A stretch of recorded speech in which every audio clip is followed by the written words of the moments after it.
All right, I don't know how this looks. I was just pulled out of bed to come and do this. Seriously. But you listen. When you listen, you listen. Okay.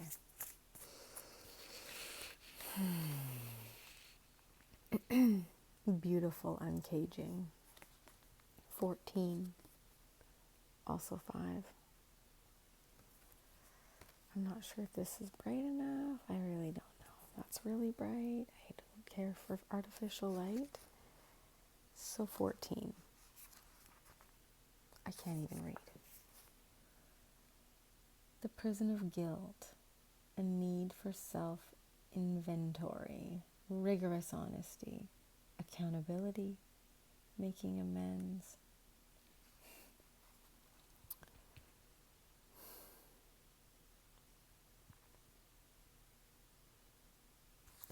Self-inventory. Self-inventory through the subconscious. The subconscious is the inner child, 0 to 7. We need to reparent that inner child. It's not ego versus soul. It's all the same. However, the limiting patterns, the disempowering beliefs that we inherited, that we absorbed one way or another, when we can do self-inventory, when we can reflect back our actions, our thoughts, what's this really about? Am I just projecting? Or is that how it really is? Self-inquiry is very powerful. Journaling, very powerful tool. Guilt is a powerful emotional state capable of transforming difficult situations. Guilt is one of the lower vibrational emotions on the frequency in the consciousness map. When you hold on to guilt, you stay in the loop. Guilt serves no one. It keeps you accountable for your actions. When you've done something that causes harm. Yes, obviously. However, it can also feed a self-sabotaging cycle that fosters codependency and a distorted sense of personal power. Have you ever been in a relationship where you knew it wasn't good for you? You really knew. But you stayed anyways? Codependent patterning.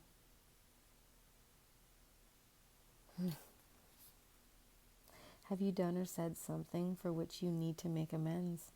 Have you disregarded a boundary or broken a promise? Guilt can make you aware of potential ways you have given injury and show you how to redress the transgression. When you sincerely admit you were wrong and begin the process to fix it, this is an act of accountability, responsibility, and liberation. Just be accountable for your actions. Own your feelings, own your emotions. Don't project them onto another. They made me do it. It's because my parents did this. It's because that's in my genes.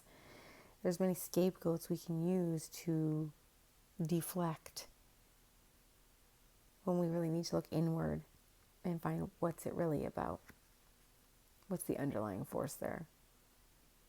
I'm not triggered by that person having a good time. What's deeper? Take a moment now to consider when you have harmed others or yourself. This knowledge will free you from the story you tell about it, so you're able to connect with truthful remorse. It's the story that gives it continuous energy.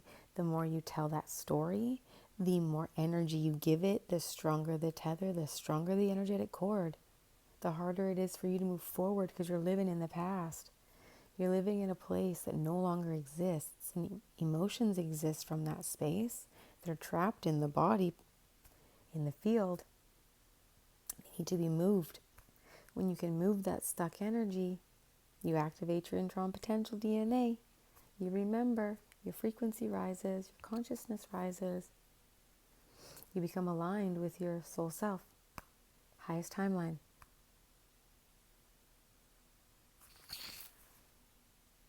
A good question to ask yourself now is why the guilt is there. You might be taking on a burden that is not even yours to carry.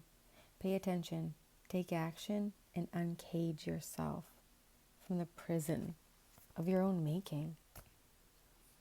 Horrifying things happen, and then it's how we move forward that matters. How can we move forward in a way that is best for our soul? Sometimes circling back when you can, when it feels safe to do so, when you can circle back around to that experience, and hopefully you're at an elevated consciousness so you can look at it with a higher octave, see it in a new light, transmute it, let it go. It's safe to let things go. We can let things go. It's not easy to integrate such transgression on the human. But it's possible. You just got to let that old story go. Thanks for listening. I'm going to go to bed now. Peace.